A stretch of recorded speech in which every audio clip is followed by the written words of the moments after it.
Long ago in the year 1300, during the Goryeo dynasty, there was a martial art called subak-gi, which consisted of hand movements.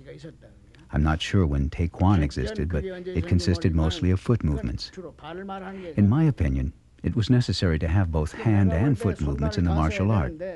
So I looked up a word in a Chinese dictionary. The word Thai was not found in the ordinary Chinese dictionary at that time.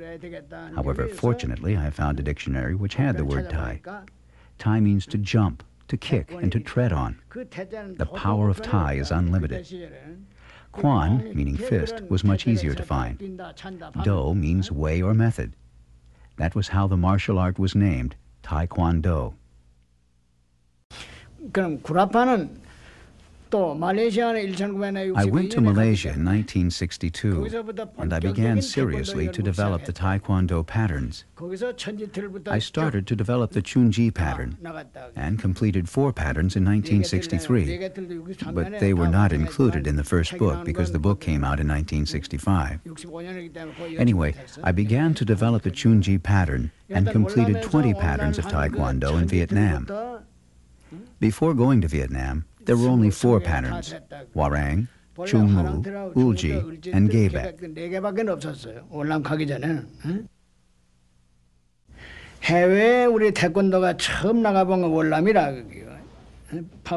How did Taekwondo spread abroad? At first, Taekwondo reached Vietnam.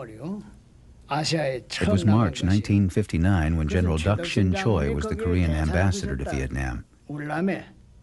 With his status, he was able to introduce me to the president of Vietnam, and I asked the president to invite the Korean Army Taekwondo team to Vietnam. The president accepted. After that, we negotiated with Taiwan, and Taiwan agreed.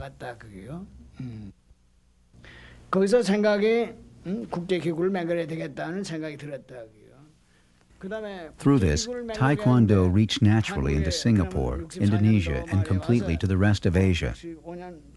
Then I thought about setting up an international organization. Early in 1965, I came back to Korea and became chief of the Taekwondo Association. After that, I went to Europe, Africa, and Eastern Asia. Then I returned to Korea and established the International Taekwondo Federation in Seoul on March 22nd, 1966.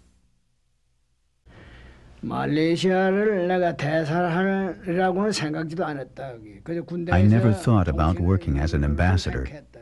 I thought I would stay in the army for life. If I had remained in the military service, I could have become the chief of the general staff. However, I did not approve of President Jung Hee Park, so I plotted to upset his plan. The plot was laid bare. If I had been exposed in another state or country, I could have been charged as a traitor. But Jung Hee Park was not strong enough to do anything against me. Then Jung Hee Park negotiated with the 8th U.S. Forces in Korea and requested them to send me abroad. For as long as I was in Korea, he could not do as he wanted. When he asked the U.S. forces in Korea to send me as an ambassador, they did not have much choice. So I was sent to Malaysia.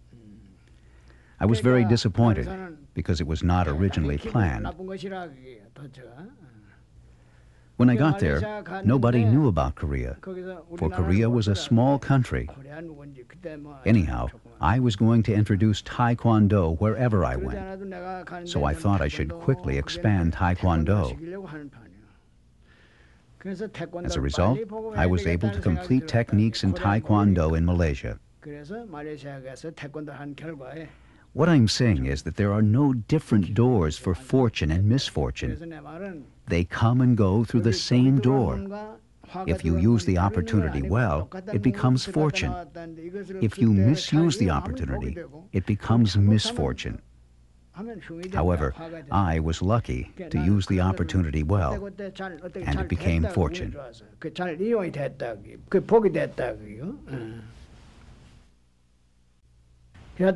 The fastest way to spread Taekwondo was through the military, for the army comes from every direction, including mountains and seas. A civilian dojang is limited to those nearby, so the fastest way to extend Taekwondo's popularity was through the army. Anyway, that is the reason why Taekwondo rapidly spread in the world. And through Taekwondo, military morale was much increased, and so was solidarity. If I had started by building a dojang in a country where people had no knowledge about Taekwondo, it could have taken thousands of years in order to spread Taekwondo. With my status as the founder of Taekwondo, a general, and an ambassador, I was able to meet kings and presidents in whatever country I went to. When I met kings and presidents, I took advantage of the mass media to spread Taekwondo at top speed.